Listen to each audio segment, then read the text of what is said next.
Benedict's Rule and Ethnos Needs Logos by E. Michael Jones. E. Michael Jones is quickly becoming one of the most influential writers within traditional Catholicism and the broader Anglophone far right.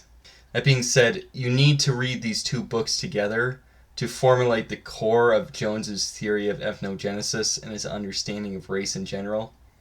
To Jones, ethnicity and religion are the two pillars of identity which form the weight of any culture and successful society. Religion is, of course, the mother of culture and the center of the process of ethnogenesis. Since Jones is a Platonist and a Hegelian, the idea of the culture is the base and the people are the superstructure, to use Marxist terminology.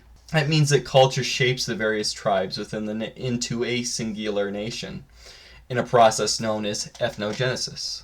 This culture having its basis in religion, whether Catholicism, Judaism, Confucian, or even liberalism. So we look to the Soviet Union and we see there is no God, and Lenin is his prophet. The people just thus fought for the ideology of Marxism, which served as a placeholder for the transcendental reality for the average Russian. I personally doubt that Jones would actually deny the existence of biological race. But Jones believes that race is far less salient and important category than ethnicity. One is simply part in an ethnic group in the very air in which they breathe, as it is a part of their everyday life and a reflection of that culture that exists within the identity of the people itself, and to Jones, as an ultra-realist, metaphysically exist. Contrawise, race is a term that must be defined against other races. The Irish will always think of themselves as an Irishman, and they will never be persuaded that they aren't Irish. But the Irishman must interact with the Nigerian and the Pakistani immigrant in Dublin to know that they are white. To Jones, race is but an abstraction in the mind, while ethnicity is the true, tangible reality. Jones believes that ethnicity has been largely annihilated in the mind of the average American by the destruction of his religion, community, and the onset of consumerism. This leaves the average American as an identityless pawn for the control of the oligarchs who run this country. And for Jones, the oligarchs are Jews, homosexuals, and billionaires. The Catholicism of St. Benedict created communities tied to a place and thus long-lasting and defensible. From these monasteries, the basis of European cultures and thus ethnic groups were formed. This is in contrast to the Roman Empire, which was ranged around the concept of the citizen, an idea which withered as multiculturalism came to pass in the wider Roman Empire. In the Roman Empire, the city and urban-centered identity died out. The citizen went extinct, and the idea of Roman civilization, outside of course of the Greek-Roman civilization of Byzantium, slowly went extinct. When we look at the United States and the states within its hegemony, they are becoming multicultural due to this ideology of citizen or civic-based nationalism, and they will simply collapse and crumble. The only way to have a rebirth of the West is to have a rebirth of the Western culture, which creates the ethnogenesis of those ethnic groups. And to Jones, as a Catholic, that means a rebirth of Christianity is the only thing that can save Western civilization. Jones is highly critical of American pan-white nationalism, or pan-white nationalism, if you want to just call it that, as it has no tradition in the core set of beliefs besides the advocacy of whites against others. The concept of the white race, while biological reality, I would say, is an abstract reality divorced from the understanding of ethnicity, which is much more salient and obviously inherited. Thus, white nationalism, while connected in some ways to the day-to-day reality of ethnicity, is a very weak ideology which must define itself as a negative against the reality of others' ethnicities and race. You aren't a white nationalist until you've been racist against by an SJW, right? The white race is a race which simply is not black, or not Asian, or not Indian, so on and so forth. It's a much weaker identity than the identity of your culture, the identity of your ethnos.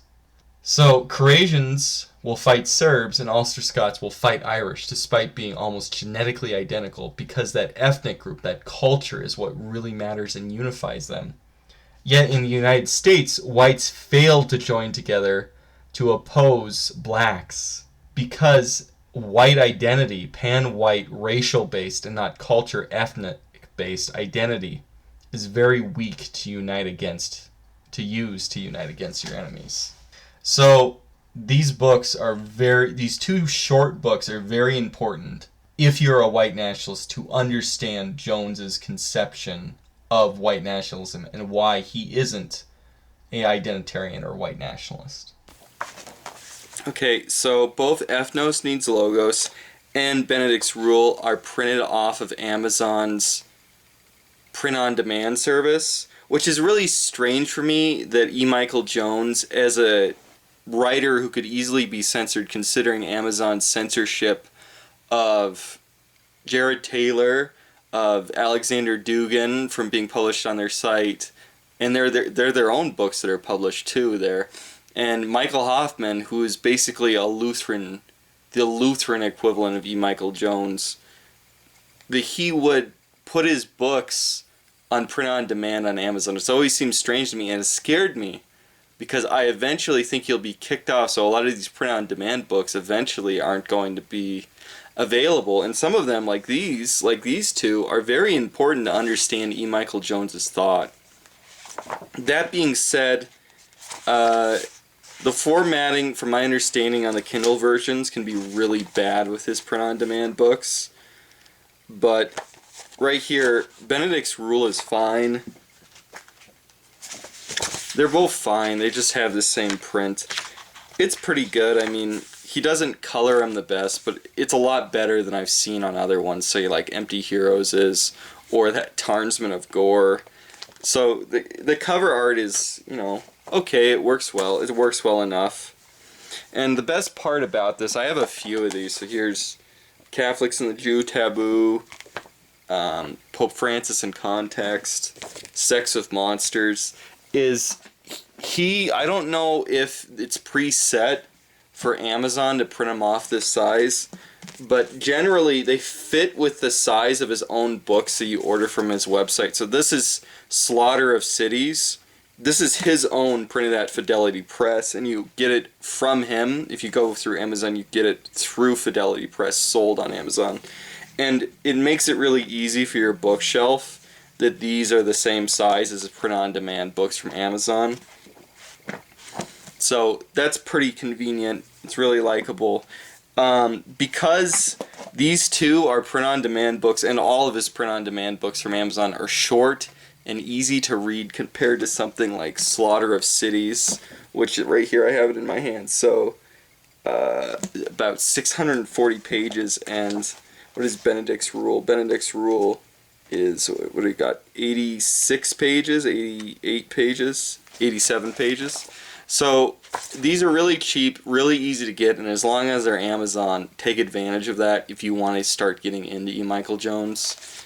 I would start with something like this. If you're a white nationalist or identitarian and you're interested in the thought of E. Michael Jones, this is a good place to start to contextualize what he thinks towards your worldview. That's what I'd say. Very highly recommended, these two books.